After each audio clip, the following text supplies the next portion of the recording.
नमस्कार मित्रों, मैं योगाचार्य संदीप आज आपके सामने स्वर विज्ञान से संबंधित 3 चीज़ें बताऊंगा।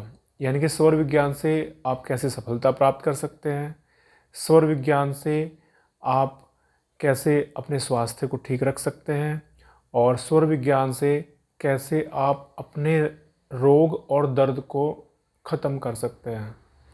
इन तीनों चीज़ों के बारे में बताऊंगा, तो आप इस वीडियो को अंत तक ज़रूर देखें। तो पहले हम बात करें कि स्वर विज्ञान की पहचान कैसे करें।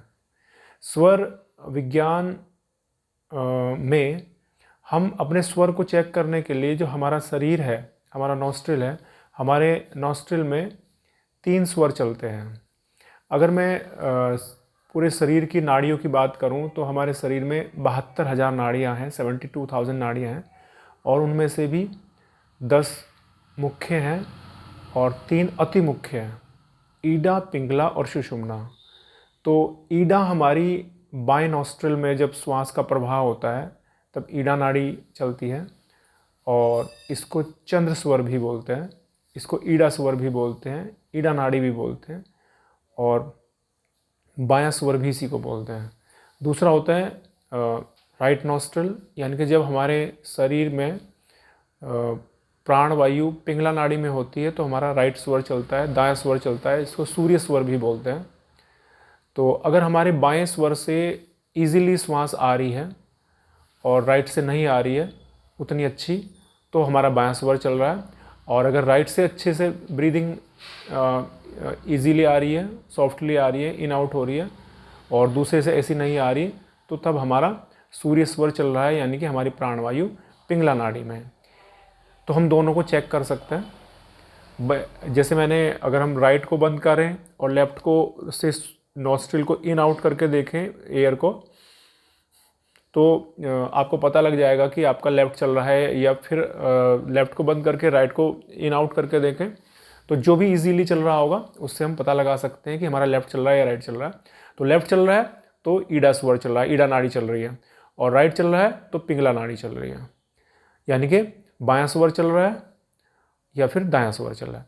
अब एक समय ऐसा भी आता है जब दोनों से बराबर चल रहे होंगे, तो तब हमारी सुषुम्ना नाड़ी चलती है। तो सफलता के बारे में मैं आपको बताऊं कि जितने भी शुभ कार्य हैं वो हमें हमेशा बाएं स्वर में करने चाहिए। जैसे किसी से हम किसी विषय पर बैठक करनी है, डिस्कशन करना है, कहीं हमें कोई लड़का या लड़की का रिश्ता करना है, मतलब कोई भी शुभ कार्य, कोई बिजनेस करना है, बिजनेस की डील करनी है, कोई नया शुभ कार्य करना है, किसी चीज़ का मुहूर्त करना है, तो सारे बाएं स्वर में हम करेंगे। शांति प्रिय कार्य सारे बाएं स्वर में करेंगे।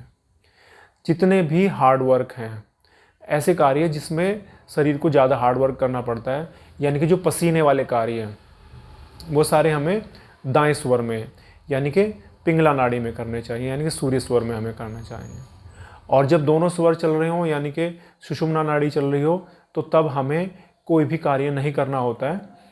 तब हमें शांति वाले कार्य, मतलब ऐसे कार्य जो केवल ईश्वर को डेडिकेट होते हैं, यानी कि भगवान के कार्य कर सकते हैं, हम ध्यान लगा सकते हैं, ईश्वर में ध्यान लगा सकते हैं, कोई भजन कीर्तन कर सकते हैं, या चुपचाप बैठ सकते हैं, यानी कि सुषुम्ना नाड़ी में कोई भी कार्य नहीं करने चाहिए। अब ये स्वर मॉर्निंग से लेके और शाम तक पूरे 24 घंटे ही समझ लीजिए, दिन रात, ये एक एक घंटे के बाद बदलते रहते हैं। कुछ लोगों में थोड़ा चेंज हो सकता है, 45 मिनट के बाद भी चेंज होते हैं, नहीं तो ज़्यादातर ये 1 घंटे के बाद बदलते हैं। जैसे अभी बायां चल रहा है तो 1 घंटे बाद दायां स्टार्ट हो जाएगा, फिर उसके बाद फिर दूसरा स्टार्ट हो जाएगा। और जब 2 स्वर बदल रहे हों, यानी कि बायां चल रहा था तो दायां बदलने वाला है, तो उस दौरान कुछ देर के लिए दोनों बराबर बराबर चलते हैं, तो वो सुषुम्ना नाड़ी चलती है, यानी कि कुछ देर। तो वो लगभग सुषुम्ना नाड़ी का समय 2 से 3 मिनट का हो सकता है, कुछ लोगों का कम भी होता है। तो और मॉर्निंग और इवनिंग, यानी कि जब दिन जाने वाला हो, रात आने वाली हो, यानी कि संध्या काल जिसको हम बोलते हैं, और ऐसे ही मॉर्निंग टाइम, यानी कि जब रात जाने वाली हो, दिन आने वाला हो, तो ऐसे समय को संध्या काल बोलते हैं, जब 2 समय मिल रहे हो। उस दौरान भी हमारी सुषुम्ना नाड़ी चलती है। इसीलिए पुराने समय में दादी माँ या बड़े लोग बताते थे कि शाम के समय हमें झाड़ू भी नहीं लगानी चाहिए। तो सुषुम्ना नाड़ी चल रही होती थी उस टाइम, थोड़ी बहुत देर के लिए चलती है, तो उस टाइम कोई भी कार्य हम नहीं करते थे। तो ये तो सफलता की बात हुई। अब रोगों के पे आते हैं। तो अगर आपके शरीर में कोई भी रोग है और उसका दर्द आप महसूस कर रहे हैं तो अपना नॉस्ट्रिल चेक करें। जैसे ही आप नॉस्ट्रिल चेक करेंगे तो अगर आपका बायां स्वर चल रहा है और उस दौरान कहीं भी बॉडी के किसी भी हिस्से में दर्द है तो आप उस स्वर को बदल दीजिए। आपने अगर स्वर बदल दिया यानी कि बायां था और आपने दायां कर लिया तो वो दर्द कुछ सेकंड्स में ही गायब हो जाएगा। अब स्वर को बदलें कैसे, उसके लिए मैं आपको एक 2-3 चीज़ें बताऊंगा स्वर बदलने की। कि जैसे अगर आपका बायां स्वर चल रहा है तो आप दायां बदलना मतलब करना चाहते हैं तो आप कुछ देर उसी करवट लेट जाइए। जो स्वर चल रहा है आप उसी करवट लेट जाइए तो कुछ सेकंड में, लगभग 1 मिनट के अंदर आपका राइट स्टार्ट हो जाएगा, दायां स्वर स्टार्ट हो जाएगा। और अगर आपका दायां स्वर चल रहा है और आपको बायां स्वर चलाना है तो आप उसी करवट लेट जाइए जो स्वर चल रहा है, तो कुछ देर में वो स्वर चल जाता है। या फिर दूसरा एक तरीका दूसरा ये भी है कि जो स्वर चल रहा है, सपोज आपका बायां स्वर चल रहा है तो बाएं से श्वास भरिए और दाएं से छोड़ना है। बायां से भरा मतलब इसको बंद करा और दूसरे से छोड़ते रहिए। तो ऐसे ऐसे करने से वो दूसरा स्टार्ट हो जाएगा थोड़ी बहुत देर में। शुभ कार्य के लिए एक और चीज़ मैं आपको अंतिम बताऊंगा, ये सफलता के लिए बहुत अच्छी है कि जब आप सुबह मॉर्निंग में उठते हैं तो लेटे लेटे ही, बिस्तर पर लेटे लेटे ही आप एक बार चेक करें कि आपका कौन सा नॉस्ट्रिल चल रहा है। तो जो भी नॉस्ट्रिल चले उसी करवट से आप उठें, उसी हाथ को अपने फेस पर टच कर सकते हैं और उसी पैर को नीचे सबसे पहले ज़मीन पर रखें।